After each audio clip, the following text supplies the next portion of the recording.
This movie, a retelling of the 1928 exorcism of Emma Schmidt, aims for somber authenticity, but collapses under the weight of its own uninspired execution and tired genre tropes. Despite boasting heavyweights Al Pacino and Dan Stevens, this low-budget horror outing fails to conjure any sense of dread, intrigue, or emotional resonance. Instead, it delivers a plodding, derivative experience that feels like a relic of every exorcism film since The Exorcist, without the spark or terror to justify its existence. Set in a gloomy Iowa convent, the film follows Father Theophilus Riesinger, a seasoned exorcist, and Father Joseph Steiger, a skeptical priest, as they attempt to save the possessed Emma from demonic torment. The script leans heavily on the historical case, but its insistence on literal possession over psychological nuance results in a narrative that feels both dated and detached. Emma's symptoms, like levitation, guttural voices, and vomiting tobacco like globs, are straight out of the exorcism playbook, offering nothing new beyond Abigail Cowen's committed but repetitive performance. Her suffering is harrowing in theory, but the script keeps her at arm's length, reducing her to a prop in a rote ritual.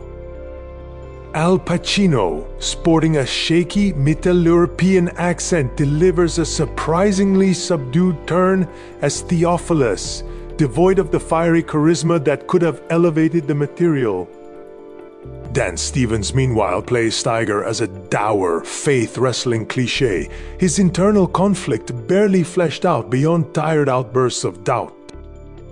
Both actors seem constrained by a script that prioritizes exposition over character depth, leaving their talents underutilized. Ashley Greene's sister Rose and Patricia Heaton's mother superior hint at more interesting perspectives on the church's treatment of women, but these threads are frustratingly underdeveloped, overshadowed by the film's focus on its male leads. The movie's direction doesn't help. The shaky handheld camera work, meant to evoke documentary realism, feels like a cheap gimmick with disorienting zooms and jarring cuts that undermine any atmospheric tension.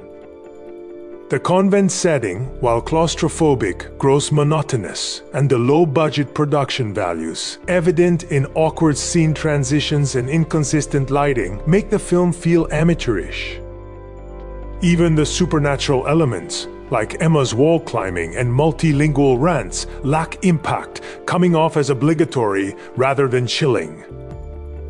The film's biggest missed opportunity is its refusal to explore the psychological or social dimensions of Emma's case.